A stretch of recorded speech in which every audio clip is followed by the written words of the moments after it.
जीवन में क्या करना है यह हमें रामायण सिखाती है, जीवन में क्या नहीं करना है यह हमें महाभारत सिखाती है, और जीवन को कैसे जीना है यह हमें श्रीमद्भागवत गीता सिखाती है।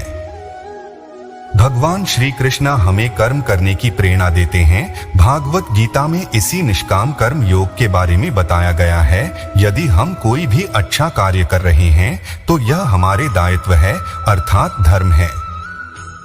अच्छे कर्म कीजिए क्योंकि बुरे कर्म 1000 जन्मों तक पीछा नहीं छोड़ता। सदियां गुजर गई मगर आज भी कोई माँ बाप अपनी बेटी का नाम कैकेयी और मंथरा नहीं रखता। बुरे कर्मों के कारण ही होलिका और रावण आज भी जल रहे हैं। भगवान हमें इस संसार में कितना निश्चित करके भेजते हैं कि ना आते समय कुछ लाना पड़ता है, ना जाते समय कुछ ले जाना पड़ता है। बस आपका कर्म और ईश्वर का लिया हुआ हरि नाम आपके साथ चलता है। परमात्मा की याद वह गंगा जल है जो मन से बुरे विचार को धो देती है और मन में शुद्धता आ जाती है। कर्म ऐसे करो कि भगवान से नजर मिलाने में शर्म ना आए। कोई आपको साथ न दे तो निराश मत होना क्योंकि परमात्मा से बड़ा हमसफर कोई नहीं है। ईश्वर के लिए खर्च की गई कोई भी चीज बेकार नहीं जाती, चाहे वह समय हो, पैसा हो, सांस हो या संकल्प। कठिन समय में जब मन से धीरे से आवाज आती सब अच्छा होगा, वही आवाज परमेश्वर की होती है। जो सच्चाई के रास्ते पर चलता है उसके जीवन में परेशानी जरूर आती है, लेकिन उसकी नाव भगवान कभी डूबने नहीं देता। यकीन रखिए भगवान दूसरा दरवाजा खोले बिना पहला दरवाजा बंद नहीं करते। जो रास्ता ईश्वर ने आपके लिए खोला है उसे कोई भी बंद नहीं कर सकता। इसीलिए हमेशा हर परिस्थिति में खुद पर विश्वास रखें। खुद को शिक्षित समझकर भगवान को भूलने की गलती मत कीजिए। काल कर्म देखता है, डिग्री नहीं।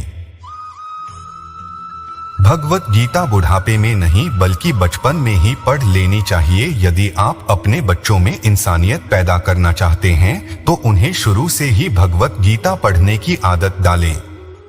भगवत गीता में कहा गया है, माँ के बाद सिर्फ हिम्मत मनुष्य का साथ देती है जो मनुष्य को कभी हारने नहीं देती।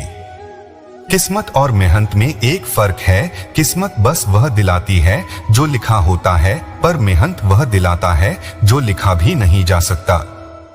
जिंदगी से सीखा मैंने, हालात कैसे भी हो चुको मत मेहनत करो और आगे बढ़ो। हमारी सोच ही हमारे कर्मों का निर्धारण करती है, इसलिए हमेशा अच्छा ही सोचना चाहिए। संपत्ति का उत्तराधिकारी एक से अधिक हो सकता है, लेकिन कर्म का उत्तराधिकारी केवल हम स्वयं होते हैं। कर्म कुछ ऐसे करो कि ईश्वर के नजरों में बने रहे। दुनिया का क्या है, वो तो सिर्फ बहाने ढूंढते हैं तुम्हें नीचे गिरने के लिए।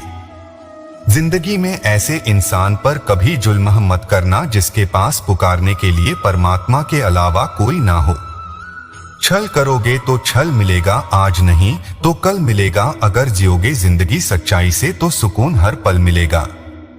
मोह इतना न करें कि बुराइयां छिप जाएं और घूना इतना न करें कि अच्छाई देख ही ना पाए।